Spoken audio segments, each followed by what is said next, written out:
Okay, good morning, everyone, and welcome to the second session, which naturally follows the discussion that we've just had about water security, because this session is about climate change and geopolitical challenges in the Middle East. My name is Dziatkowiec. I'm the Director of Mediation and Peace Support at the Geneva Center for Security Policy, which is actually one of the partners of the Erbil Forum this year. I'm very happy to be partnering with Rudo in putting together this prestigious event. I'm joined by three prominent experts on these issues, whom I'll introduce in a moment. Unfortunately, one of them could not be with us, but I do have some of his remarks that I can share later on in the session. But I'm very happy to introduce today, firstly, Professor Gawdat Bahgat, Professor of National Security Affairs at the National Defense University in Washington, D.C. Then we have Dr. Abdul Aziz Al-Ghashian, Senior Researcher and Research Director at the Observer Research Foundation, and Mr. Hassan, Partow, Program Manager of the Disasters and Conflicts Branch at the UN Environment Program. Thank you very much for joining us. Now, this session is about two interconnected issues that are so central to security in the Middle East, those being climate change and geopolitical turbulence. As one of the most vulnerable places in the world to climate change and its wider effects, as well as one of the most conflict-prone regions, any discussion of a secure and prosperous Middle East must address both geopolitical and environmental challenges for the region, as well as understand and harness the interplay between them. So there's a need to develop diplomatic and peacemaking tools that are better suited to addressing these risks simultaneously, which of course have a cross-boundary character and therefore require interstate collaboration as well as joint methods and solutions. So our objectives for the session are to discuss these connections between geopolitics, conflict, and the environment. Also to offer a prognosis on how these factors will combine to affect the region. And thirdly, hopefully we come away with some ideas on how security and environmental threats can be averted or mitigated through interstate collaboration or regional integration. And with all that in mind, I would like to firstly turn to Professor Gawdat Bahgat. Professor, I think that everyone in the room is interested to know about the new US administration and what it really intends to do in terms of foreign policy. And you being embedded in Washington, D.C., of course, I have to take this opportunity to ask you, given what you've seen in the last few weeks, what kind of approach do you think we're likely to see from the new leadership in Washington regarding security in the Middle East, and indeed energy security in the Middle East also, and in particular when it comes to preventing and resolving conflicts and managing diplomatic tensions? What are your thoughts? Thank you, Paul. And before I say anything, I have to say whatever I say is only my opinion, does not represent United States government policy or Department of Defense. This is a very special time in Washington. Trump administration is very unique, at least for two reasons. President Trump is only the second president ever in United States history to lose election and then get re-elected. The only time it happened before was more than 130 years ago in 1888. So this is very unique in American politics. And second reason, United States system is built on check and balance. Most of the time, the White House is controlled by one party and the Congress is controlled by the other party. This way they balance each other. What we have now in Washington, one political party, the Republican Party, controls both branches, the White House and the Congress. President Trump has good reasons to feel that he has mandate, and he does not hesitate to use this mandate. This is why Trump administration is almost unique in American policy. When it comes to the Middle East does not only react to changes in DC, the Middle East takes the initiative. And in the Middle East, there is very important geopolitical change. Few years ago, especially before October 7th, some Middle Eastern countries were very concerned about Iran. I heard it many, many times that the accusation that Iran controlled 4 Arab countries, Syria, Iraq, Lebanon, and Yemen. I believe this was way over exaggeration. What happened after October 7th, there is change in balance of power. To a great extent, Israel has emerged as the dominant military power in the region. And this is why there is shift in policy. Arab countries and Turkey are more concerned about Israel and less concerned about Iran. And this is why the Iranian president met with the Egyptian president, Jordanian foreign minister visited Tehran, Turkey is saying, President Erdogan said Israel will attack Turkey. So there is a shift.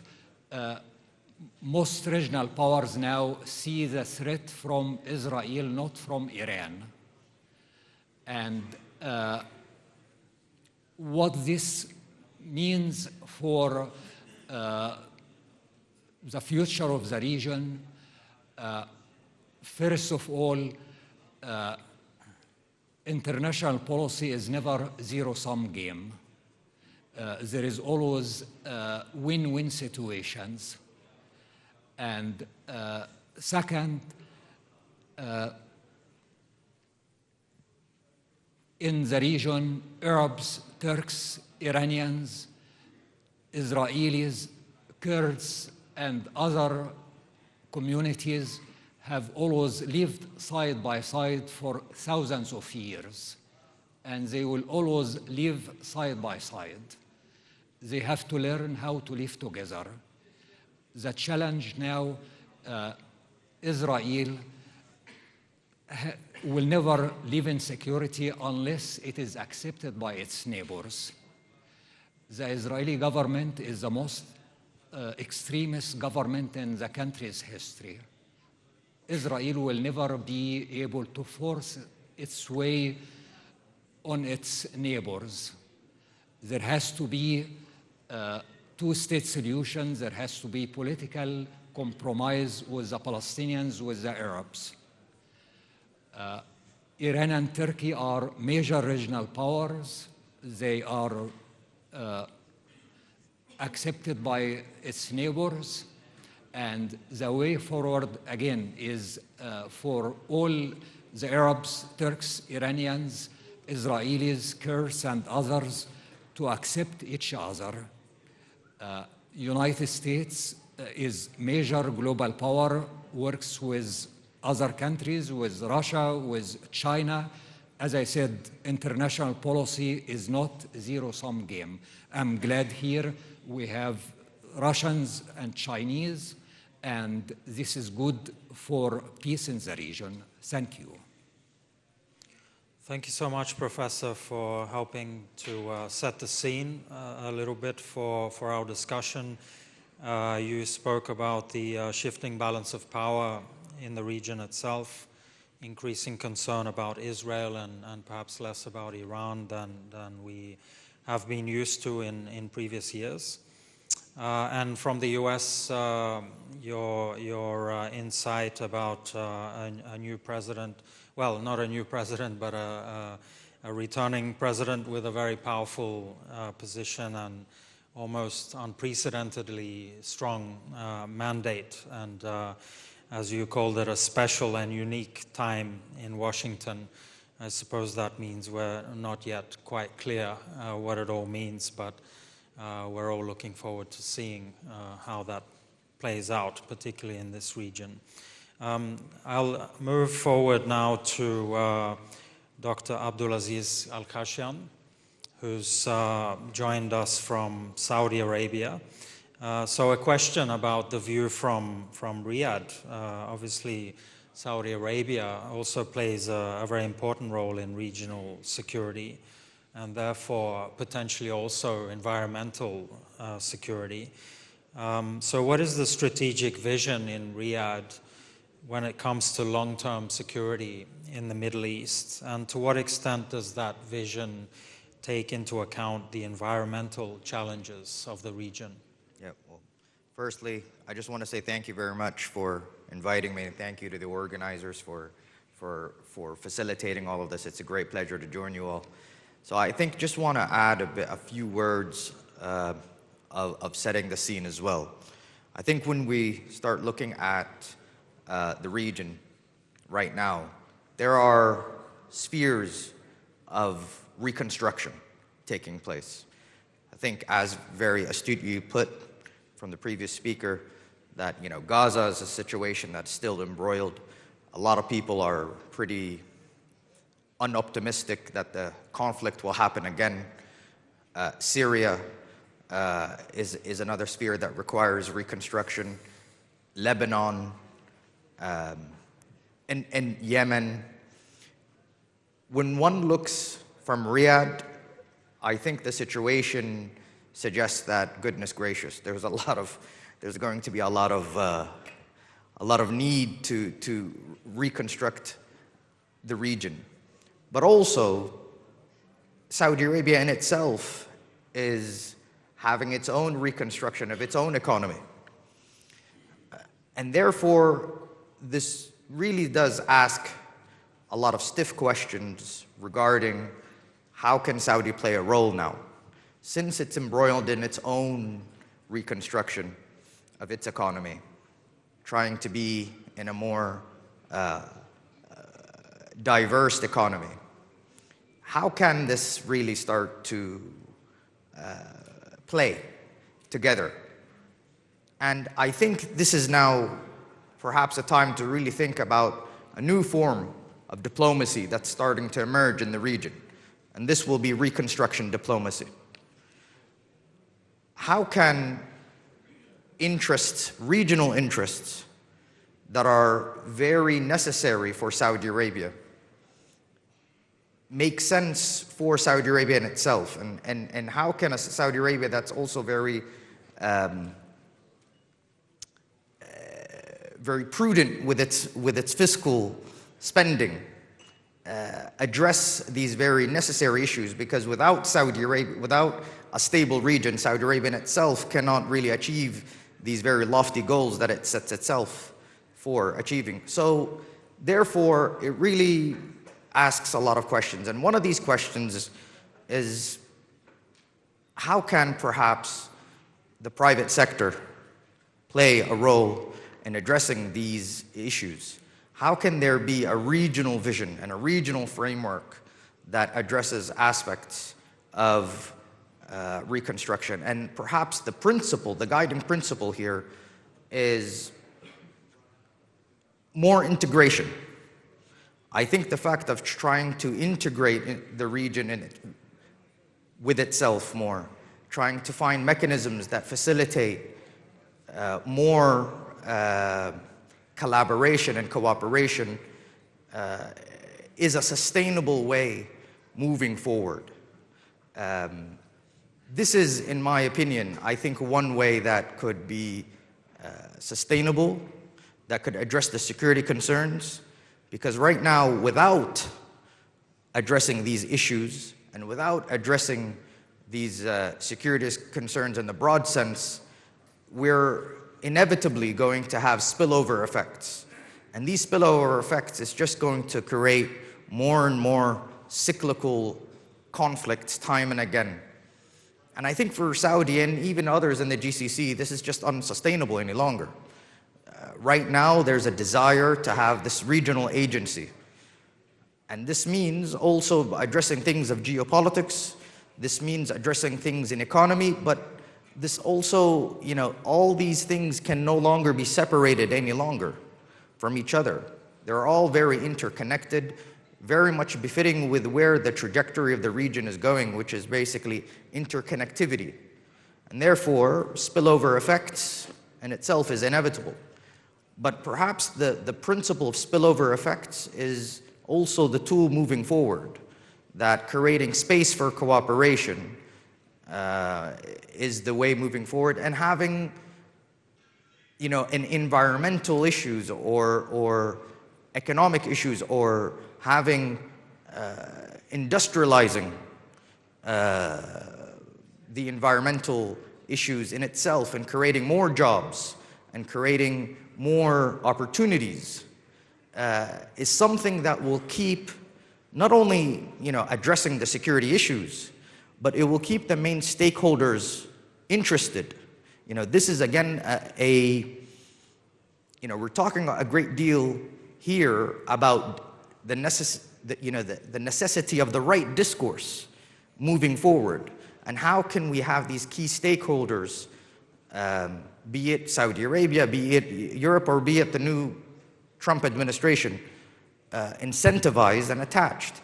And that's why I think it's very important to invest in specific logics that, as continuing from the previous speaker, that's more win-win. And how can this be a more integrated and interconnected region that has regional agency, and inevitably this is then a long-term investment towards security in the broad sense, when it comes to not only geopolitical security but also environmental security, and it addresses all these issues simultaneously. Thank you so much, Dr. Al-Ghashian, for that important perspective from Saudi Arabia, which is working through its own economic reconstruction. I appreciated you introducing these new ideas on reconstruction diplomacy as a means of promoting regional integration and economic connectivity, but also implying that there are stronger roles to be played by other actors, not just governments, but also the private sector, not just in economic connectivity, but also in other areas such as environmental security. So thank you for that view from Riyadh. And now we'll pass over to Mr. Hassan Partow. Hassan, you bring to this discussion vast experience in post-conflict environmental assessments and environmental recovery programs all over the world, including in this region, in the Middle East. Based on what you've seen in your work, what would you say are the main opportunities as well as the main constraints in trying to forge a more cooperative interstate approach to dealing with environmental impacts of conflict? Thank you, Paul, and good morning, everybody. I mean, over my 20 years, I think, experience working on the environmental damage and harm caused by conflicts on the environment, I think one thing which stands out clearly is that most countries, there's a recognition that protecting the environment from the harm caused by conflicts is one of the main areas of potential cooperation. When we, as the UN Environment Program, when we started working on the environmental aspects of conflicts, the initial request came from regional countries. The first, kind of benchmark case was the Kuwait War in 1991, when over 600 oil wells were set alight, and that created all kinds of issues around transboundary pollution and spills into the Gulf. Then the actual kind of more systematic engagement by UNEP in this area began after the Kosovo conflict in the Balkans, when the riparian countries of the Danube Basin were concerned about the pollution from the military strikes against the industrial facilities in Serbia. So it was always the kind of the regional countries which were putting the environmental aspects as a prominent issue in international fora. So I think that's on its basis, that recognition of the environmental damage is a key incentive for getting the member countries engaged and to create diplomacy to find solutions to these issues. On a more practical level, I'd say that what I've learned is what actually really is the most successful way of engaging countries and trying to build bridges between countries around these issues. It goes around issues of data sharing, knowledge sharing, expertise, sharing environmental solutions and technologies to deal with issues of water scarcity, of pollution, of contamination, of managing waste, looking at renewable energies. And I think leveraging that data, that science, it's a neutral language, and it creates a catalytic, I think, space for different actors to engage and to build confidence, to build connections between experts from different countries around these issues. And in the case of this region, as I am seeing it, and in the projects that we have worked on, we see that there is, like, I would say, kind of a hub of now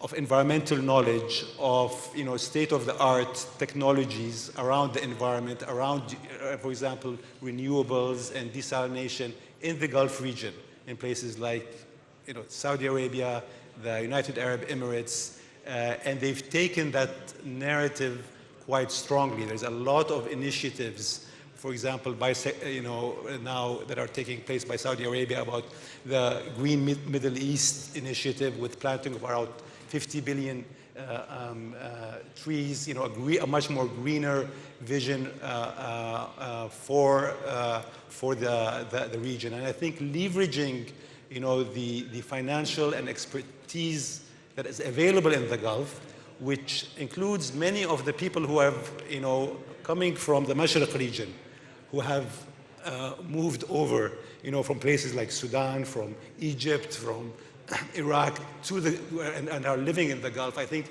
there's already those connections.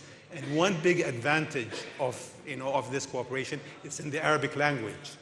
And these are Arabic-speaking experts. I mean, that makes a huge change in the way that the cooperation and the take-up can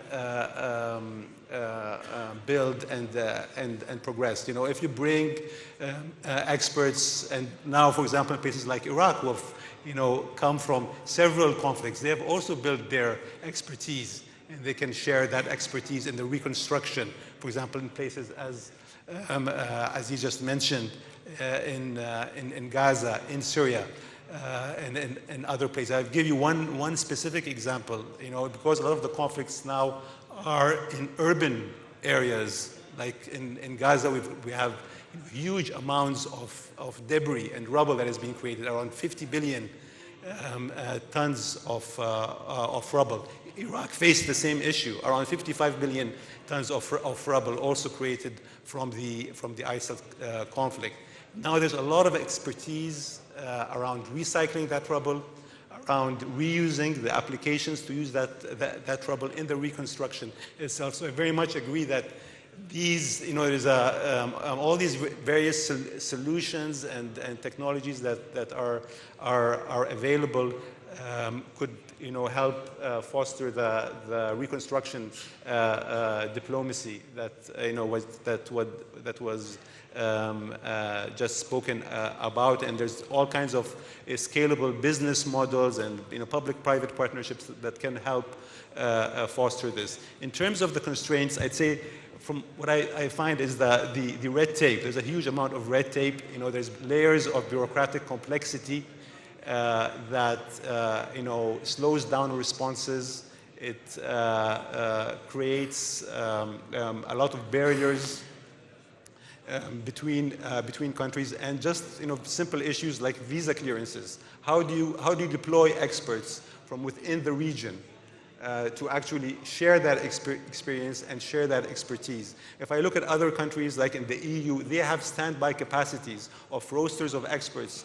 When there's an environmental emergency, when there's an environmental damage, they can mobilize and deploy that expertise, you know, quite effectively to be on the ground. There's safety protocols. There's, you know, that also assure the countries that are deploying those experts to be able to manage and provide that expertise.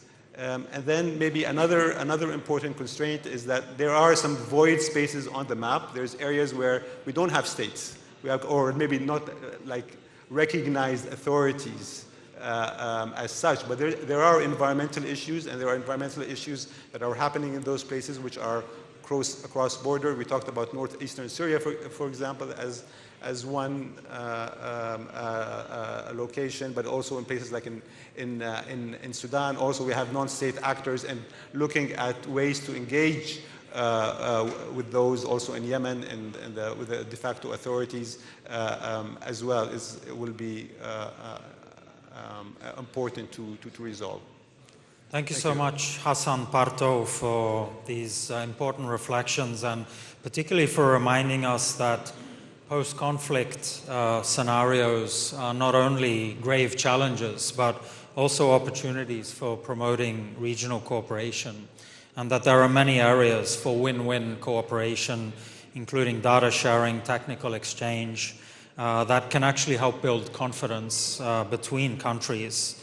And this is a logic that's created a hub of innovation and state-of-the-art knowledge in the region, with the challenge being, of course, to better leverage this knowledge and innovation for the benefit of the whole region. So that's from our panelists so far. We did have a fourth panelist who unfortunately couldn't join us owing to a family emergency, Dr. Jawad Al-Kharraz. But I did ask him to send a few points, which I'll just quickly cover in 1 minute before we open up to questions from the floor. So Dr. Al-Kharraz, his main point was in answering my question about what inspiration we can draw from elsewhere in the world for examples of partnerships on environmental issues that have helped promote peace and trust and confidence between countries. He mentioned that environmental challenges, as Hassan just mentioned, when they're approached collaboratively, can become powerful catalysts for peace and stability. One example is the Blue Peace Initiative, which promotes creative and innovative ways to improve the use of cross-border water as a peace-building instrument by facilitating collaboration between governments, non-governmental organizations, authorities, private sector, research institutions, and young people. And the Blue Peace Middle East Initiative works to transform water from a source of crisis into a catalyst for socio-economic development, cooperation, and peace in the region. It's become the first regionally owned water cooperation mechanism in the modern history of the Middle East. Another example is the Nile Basin Initiative in East Africa, which brought together 10 riparian countries, often facing historical tensions like Egypt, Sudan, and Ethiopia, to cooperatively manage the Nile River's resources. So through technical cooperation, data sharing, and joint infrastructure projects, the Nile Basin Initiative has fostered dialogue even during disputes over the Grand Ethiopian Renaissance Dam. So what's instructive here is the focus on mutual benefits, such as hydropower generation and flood control, that creates interdependencies, encouraging countries to prioritize negotiation over conflict. He also mentioned the European Union's Energy Union, particularly its cross-border renewable energy projects. So countries like Germany and Denmark have integrated their wind and solar grids, supported by the EU's legal and financial frameworks, to optimize energy security and reduce carbon footprints. And this model demonstrates how energy diplomacy through joint investment and infrastructure can build trust and economic ties. Another example was the Mekong River Commission involving Cambodia, Laos, Thailand, and Vietnam, which shows how regular data exchange and joint environmental monitoring can mitigate tensions over hydropower development. In terms of the Middle East, he argues that technical cooperation is a low-risk entry point for building trust. Whether it's sharing solar yield data or coordinating desalination innovations, starting with practical, apolitical steps can build confidence. Second point is that institutions matter. So just like the Mekong River Commission and the Blue Peace Initiative, working through a regional body can help to formalize cooperation. And thirdly, interdependencies drive peace. So when Jordan exports solar power to Lebanon or Saudi Arabia invests in Iraq's green hydrogen, mutual reliance reduces the incentive for conflict. I think that's the basic logic here. And ultimately, environmental diplomacy, whether it's water diplomacy or energy diplomacy, can turn shared vulnerabilities into shared strengths. I think that's the main message coming from our speakers. So we now have still some 10 minutes, and I'd be very happy to hear from the audience. And if there are any questions, then please raise your hands. I saw one person there in the second row.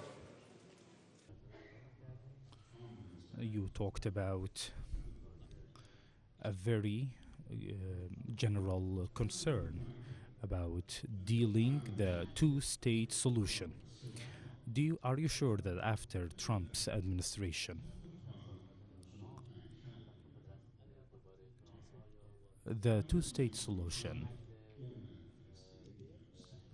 is it going to happen? And do you think that a Palestinian independent state, we can see an independent Palestinian state? Okay, that's a tricky question, whether the two states is possible under Trump. Thank you.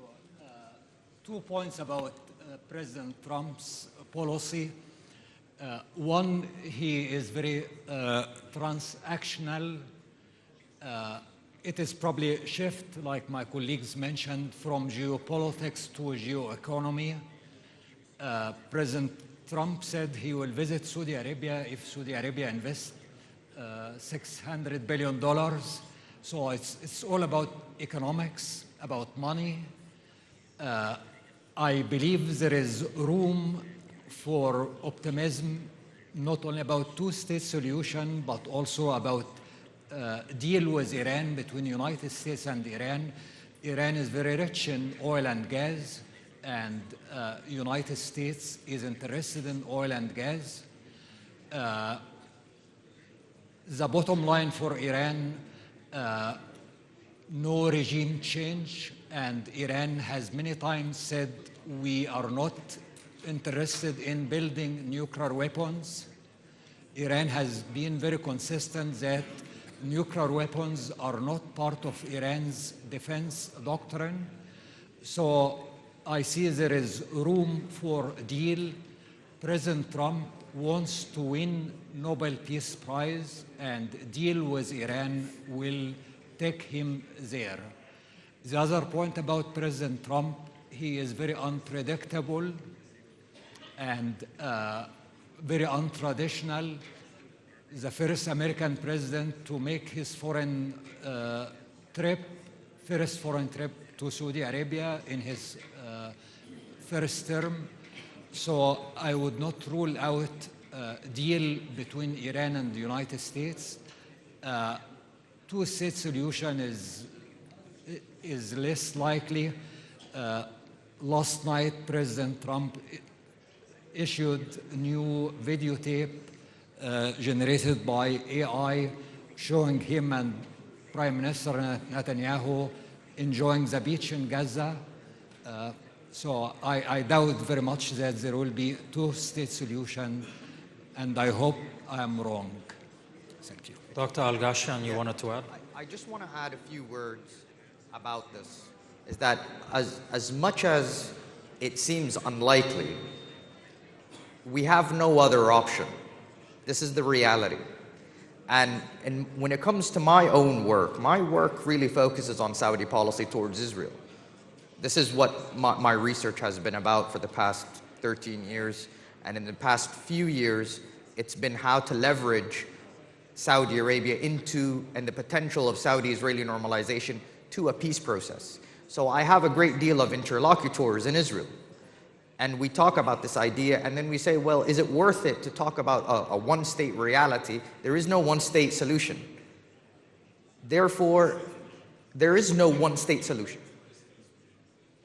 Huh? I can't hear you. But this is something, this is why we have to keep being invested in this process of trying to make some sort of political horizon within a context of a two-state solution to make sure that not only these two peoples can live side by side, but also the way I'm looking at it provided a cynical point of view, one can say, from a regional security point of view, that we have to securitize the lack of a two-state solution. Because otherwise, if this is going to continue the way it is, we're just going to have more spillover effects, more explosions taking place in the region. And therefore, it's up to us in the region to really begin to push very robustly in the ways that we can to make sure that there is some sort of solution. There is no other option. Otherwise, it's just going to be more cyclical conflict that's just going to spill over into the region. And the region will just simply not move on. Thank you. There was one question there, and the man with the light blue shirt. Thank you. I am Ibrahim Muttaqi from Tehran University, and I really got benefit from this panel and your guests. They talked about Iran. I think many of the publications and books they published in Persian language, and they translated into Persian language. Recently, they were talking about that American and Iran cooperation. They talked about lobbying Israel that they do not allow a good surface in order that America can deal with Iran. So there was pessimistic issues. Melsheimer, a researcher, he talked about some points about political, let's say, international policies. If he turns out to be true, it means that Israel has a very negative role in the connections between US and Iran. So if you think that Iran in 2025, what kind of process do you think will happen between USA and Iran? I really listened to your thoughts. I read about your thoughts. You said that Iran doesn't have a problem if they don't have, let's say, weapon, the atomic weapon. But we can see that USA, in a way, they have an interest in order to normalize their connections. They don't have an interest, sorry, and we can see that the researcher Melsheimer is correct. I want you. Do you think that there is no interest between US and Iran? Unfortunately, that will be the last question. I'm getting signals to wrap up. So let's hear 1 minute each from Professor Bahgat. It was about the prospect for US-Iran talks and whether they're likely to resume and under what circumstances. So perhaps 1 minute from you and 1 minute from Dr. Al-Ghashian. Again, Iran is major regional power, and as I said, for thousands of years, Arabs, Iranians, Jews, Turks, Kurds, and others have been living side by side.